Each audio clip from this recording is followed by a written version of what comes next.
Warahmatullahi wabarakatuh. Kita akan belajar kisi-kisi untuk lomba Fabi Sains level 2. Jangan lupa berdoa dulu, kemudian niatkan belajar karena Allah, supaya Allah meridhoi dan Allah melancarkan segala urusan kita. Amin. Kita mulai untuk Sains level 2.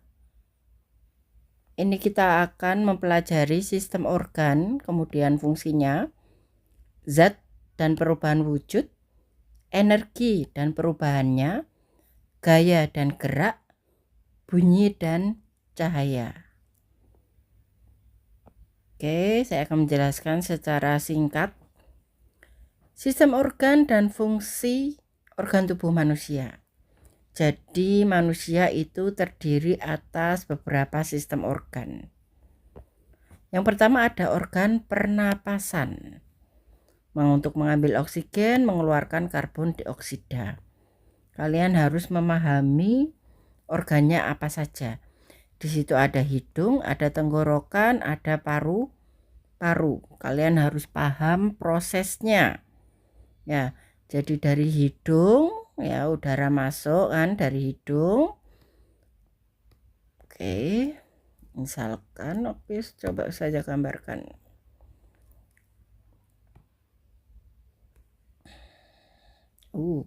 Bentar.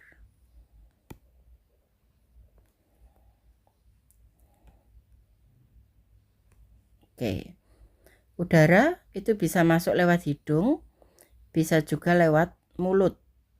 Oke, tapi di sini ada persimpangannya nanti. Kalau mulut nanti masuknya ke organ pencernaan, kalau hidung masuknya ke organ pernafasan. Oke. Udara ini masuk lewat hidung. Oke. Di sini ada persimpangan. Di sini ada persimpangan, ini namanya faring. Oke, kalau kalian bernafas dengan benar, tidak sambil makan atau aktivitas yang lain, maka udara akan lancar ya masuk ke saluran pernafasan di sini. Di sini ada yang namanya laring. Kemudian di sini ada yang namanya trakea. Jadi kamu harus mengetahui organ-organnya apa saja. Kemudian di trakea ini akan bercabang jadi dua saluran pernafasan.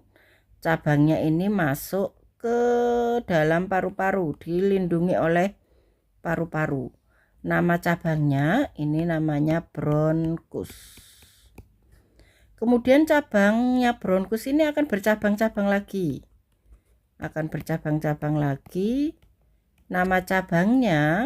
Nama cabang dari bronkus ini adalah bronkiolus. Kemudian di ujung cabang bronkiolus ada gelembung-gelembung kecilnya. Gelembung kecilnya ini tempat pertukaran udara, yaitu oksigen dan karbon dioksida di sini. Nah, nama gelembung-gelembungnya ini yang ada di ujung bronkiolus ini namanya alveolus. Itu fungsinya untuk pertukaran oksigen dan karbon dioksida. Kemudian sistem pencernaan. Tentu saja ada mulut. Ini secara normal ya, makanan masuk lewat mulut. Kemudian ada kerongkongan. Kalau kerongkongan itu untuk makanan. Kalau tenggorokan itu nama lain dari trakea. Nama lain dari trakea itu tenggorokan. Jadi beda dengan kerongkongan. Kalau kerongkongan ini untuk lewatnya makanan. Kemudian makanan masuk ke lambung, ke usus. Usus itu ada dua, yaitu usus halus atau usus kecil. Kemudian ada usus besar. Oke. Jadi kamu harus tahu makanan lewat mana. Coba saya gambarkan di sini.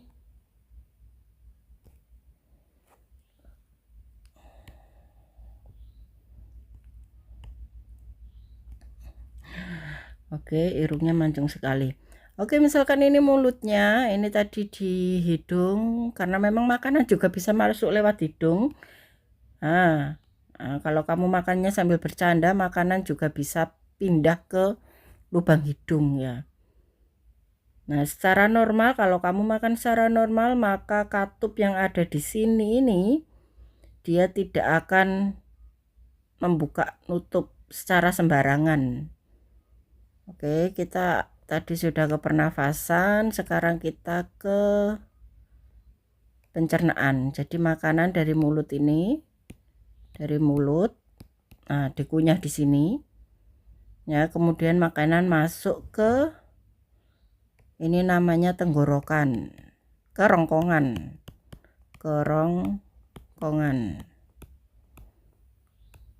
Kemudian makanan masuk ke lambung.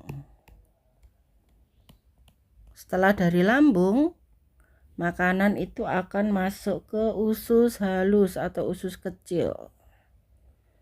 Oke, ke usus kecil. Dari usus kecil, nah, nanti makanan akan masuk ke usus besar. Usus besar. Nah, sempit ya gambarnya. Ke usus besar, kemudian akan keluar lewat anus. Ini usus kecil yang di tengah ya, diingat-ingat ya. Kalau ada soal berbentuk gambar yang di tengah ini usus halus atau usus kecil. Nah, kalau yang ini sampai sini ke sini, ini usus besar. Yang di pinggirnya itu usus besar. Nah, makanannya diserap di mana? Di usus halus, kemudian sisanya masuk ke sini, ke usus besar sini. Oke, kemudian dikeluarkan lewat anus. Gitu ya. Oke, kemudian kita ke peredaran darah.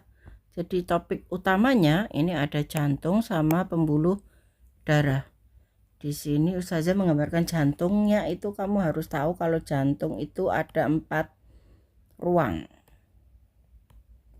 Oke, yang atas ini namanya serambi. Ini serambi. Yang ini serambi. Oke, yang bawah ini namanya bilik. Ini namanya bilik. Oke, biliknya yang sebelah sini ya.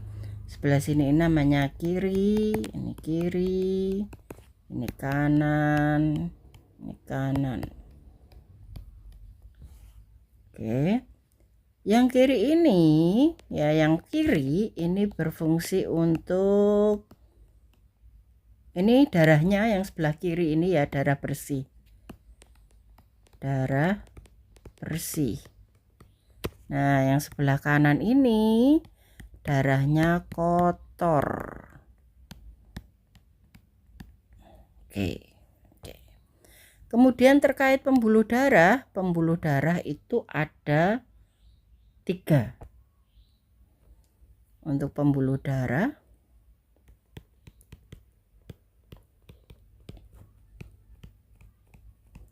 itu ada yang berisi darah bersih, namanya pembuluh darah nadi. Kemudian yang berisi darah kotor namanya vena. Kemudian yang menghubungkan antara nadi dan vena itu namanya kapiler. Oke. Kemudian cara menjaga kesehatan organ, tentu saja makan makanan bergizi, olahraga, minum air putih, menjaga kebersihan tubuh. Selanjutnya tentang zat dan wujudnya, itu zat itu ada 3 wujudnya, yaitu padat, cair, dan gas. Jangan lupa dipelajari ciri-cirinya. Kemudian perubahan wujud, jangan lupa dihafalkan 6 ini. Mencair itu bagaimana, membeku itu bagaimana, menguap 1, 2, 3, 4, 5. Oh, kurang 1 ini. kurang satu lagi itu mengkristal. Mengkristal itu dari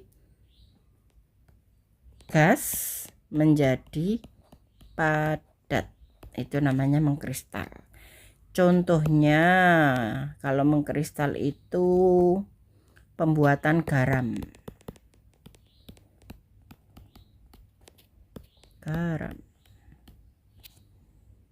Oke, jangan lupa dicari tahu contoh-contohnya ya. Menguap contohnya apa, mengembun contohnya apa. Kemudian energi dan perubahannya. Energi itu kemampuan untuk melakukan usaha, kerja, jadi bergerak, suatu pergerakan. Sumbernya banyak, sumber energi ada matahari, makanan, listrik. Ya. Ada bahan bakar, ini bisa dari fosil, bisa dari minyak bumi.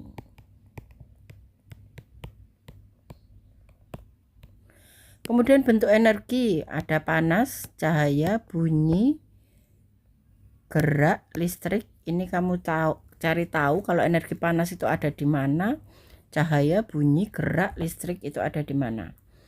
Kemudian perubahan bentuk energi. Jadi listrik menjadi cahaya, lampu. Ya, kipas angin dari listrik menjadi gerak, dan kamu juga harus cari yang lain juga. Contoh yang lain. Cara menghemat energi. Mematikan listrik saat tidak digunakan, menggunakan air secukupnya, memakai alat listrik dengan bijak. Kemudian gaya dan gerak, kamu harus tahu apa itu gaya. Gaya itu tarikan atau dorongan. Jadi suatu benda bergerak karena ditarik atau karena didorong. Suatu benda mendapatkan gaya. Kemudian apa yang terjadi dengan benda yang mendapatkan gaya? Benda itu bisa bergerak. Misalkan kamu mendorong. Benda bisa berhenti. Misalkan kamu menahan dorongan meja dari temanmu. Tadinya mejanya bergerak kemudian berhenti karena kamu tahan. Benda berubah arah, misalkan kamu naik sepeda motor, sepeda listrik, ya kamu mau arahkan jalannya ke kanan, ke kiri atau lurus. Benda dapat berubah bentuk. Ini misalkan kamu membuat suatu mainan dari plastisin, kamu bentuk-bentuk menjadi bunga atau bentuk yang lain. Atau kamu menggunting kertas, itu juga merubah bentuk. Ya. Menendang bola, contohnya kegiatannya menarik pintu. Kemudian gerak. Gerak sendiri itu apa? Berarti posisinya itu berubah. Posisinya benda itu berubah. Ada gerak yang lurus, ada gerak yang berputar. Misalkan kamu melakukan gerak memutar. Kemudian ada juga gerak menggelinding. Kemudian bunyi dan cahaya. Bunyi itu berasal dari benda yang bergetar.